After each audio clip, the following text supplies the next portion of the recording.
and they need to go together. So Van der Poel puts his head down, goes again. A little bit of conversation going on. Tim Wellens has made his way across. Uno X want this to come back together. This is a massive opportunity for Uno X to win their first ever stage of the Tour de France on day number 1. And a team which was so hard to pick. Coming across now, the team of EF. They close the gap. It looks like it's Harry Sweeney who's going to close the gap for his sprinter, which is Marin van den Berg. This is the group number 2. Lipovitz is also in it with Roglic. So Roglic wasn't intent on the front. Neither was Remco Evenepoel. Neither was Lipovitz. So many of the favourites have been dropped, and it was Vingegaard who put it half road in the gutter, put everybody in trouble, and split this race apart. Yeah, very good move there from Tiesj Benoot and Vingegaard. Now Lidl Trek have to rescue this. It is all the alarms have gone out. Everybody is chasing hard. Soudal Quickstep need to bring this back together as well. They are completely committed to try and bring Remco Evenepoel back to the front of this race. Jonathan Milan is there with all his group of riders. They go left and right around that bit of road furniture.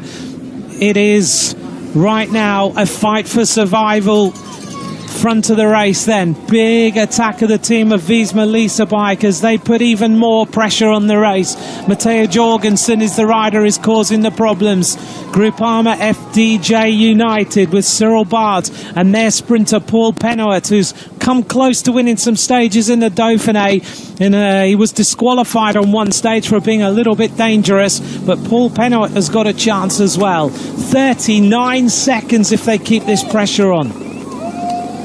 And they're coming now, 7 kilometers to go. They'll start making back into the center of Lille in about 2 kilometers. Still more at open pace, but they're losing a little bit now, the momentum. They need to keep riding together if they don't want to lose the advantage that they've just, the hard work they've put in now. Yeah, they need to go, don't they? Because otherwise this group will come back very, very fast. Kevin Vorklan is up there, a former stage winner, but there needs to be a team who just commit, doesn't there? Yes, this is our hard work coming now with Alpecin. The Koenig, they know they can do something really good here. Vingegaard up towards the front again. And they have 5 riders in this group. More than enough to be able to ride that 6 kilometers. Well, everybody said, be careful. The first week of racing is not what you think it is. It's not flat. It's chaotic. It is one of those days every day when you have to be near the front. And you cannot relent at all. That's why it's going to be so tiring, so stressful, so unpredictable. Pogacar also looking for a stage win. He goes and looks around at Vingegaard. It's almost a replay of what happened in the Dauphiné when it was supposed to be a bunch sprint and then they went away just before the finish and Pogacar won the stage. Pogacar is actually very quick in a small round group. He is, isn't he? Because he can find his way around. And he's got a very, very fast kick. Biniam Girmay gets ready for this sprint. Anthony Turgis is here for Total Energy. Also a good sprinter in the small groups. The team of Uno X are there. The team of Tudor Pro Cycling have got Fabian Leonard and Matteo Trentin and Marco Haller. They might go with Haller for a chance to give it a go. Haller towards the back. Ballerini, who Mark Renshaw told us a little while ago is their sprinter of the day. So he's made it into the front group of riders. Yeah, Ballerini's been a bit quieter the last few years, but again, one of the top sprinters of his generation. 5 kilometres of racing remain on this first stage. There is a yellow jersey up for grabs, and there are some sprinters in here who have got rid of the favourite. The favourite was Jonathan Milan, and he's not here because he wasn't at the front when the race suddenly split. It's a big pull there by Tim Wellens. Nico, from 5 kilometres down to the last 3, what's it looking like? So we're going to stay on this road now for a little bit, another kilometre. And then we're going to take a right turn over a bridge, very exposed, lots of wind there, but the bunch has already split up. Then we're going to take a right turn, about 2.5 kilometers to go, straight for 1 kilometer, a sharp left into sharp left again. The road will narrow. You go from a 4-lane into a 1-lane. and then your 1.7 kilometers straight down, beautiful straight road, wide road, up to crash at the back. 3 riders hit the deck. One of them I think might be Ben O'Connor. We're just going to check, but 3 riders just hit the deck at the back of the race. Going down, and O'Connor is one of them. Oh, bad news for the Aussie. Also down is Marijn van den Berg. And that's in the front of the group. Whoa. Van den Berg was the sprinter for EF. He hits the deck. Well, Ben O'Connor, bad luck for the Australian rider from Jaco Alula, having taken the front group. Still the stress is there. 3.5 kilometres to go. Pogačar flicks the elbow. Wellens commits to make sure his leader takes as much time on Remco Evenepoel and Primož Roglic and others as possible. Sam Watson, the British champion, is looking for an opportunity right now. He's the only Ineos Grenadier. He won the British Championships with a solo attack. He looks around to check what's going on. Could he have the unthinkable happen? The British champion making his debut in the Tour de France, and we don't even know if he was on the long list, never mind the long list.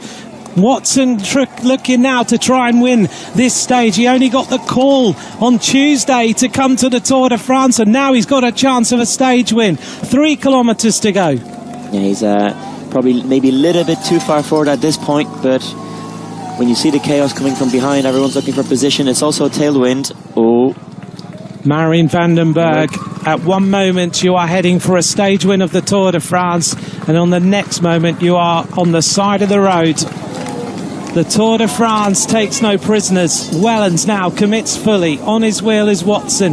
Behind the team of XDS Astana with Mike Turnison, who's been in this situation before, having taken a yellow jersey in the Tour. Moving up, Jasper Philipsen with Mathieu van der Poel. Can they take the yellow jersey? Can Philipsen get the dream he's been looking for? Left-hand side, Cofidis have a rider there, and I don't know who it is.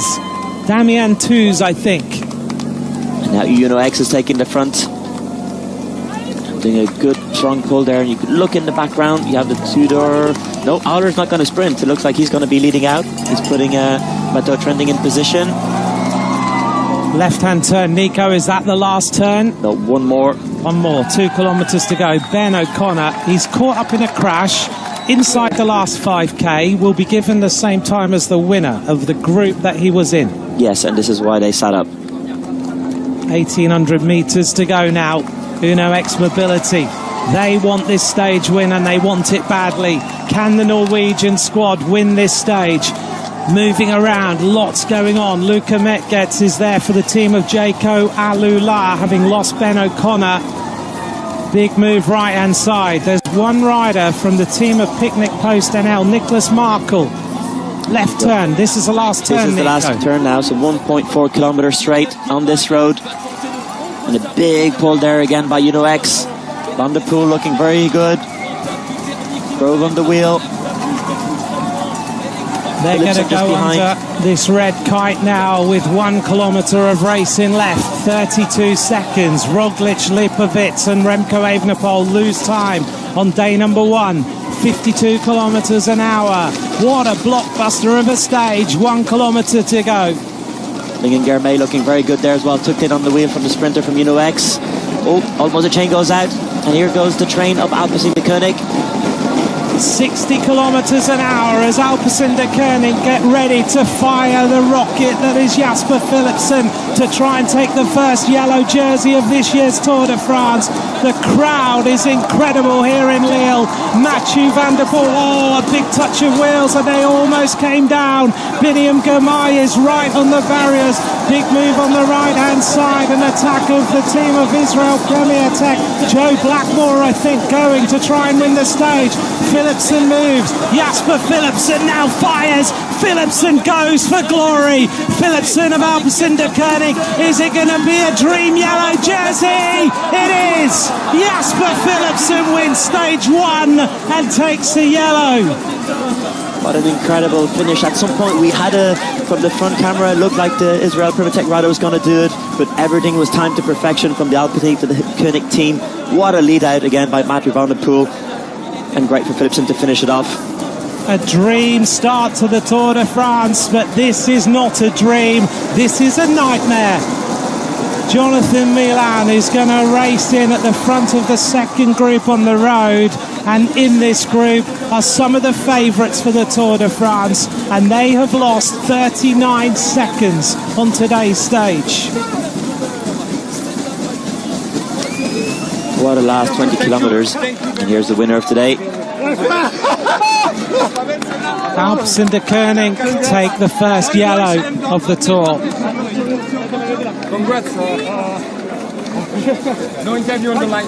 No interview. What a moment.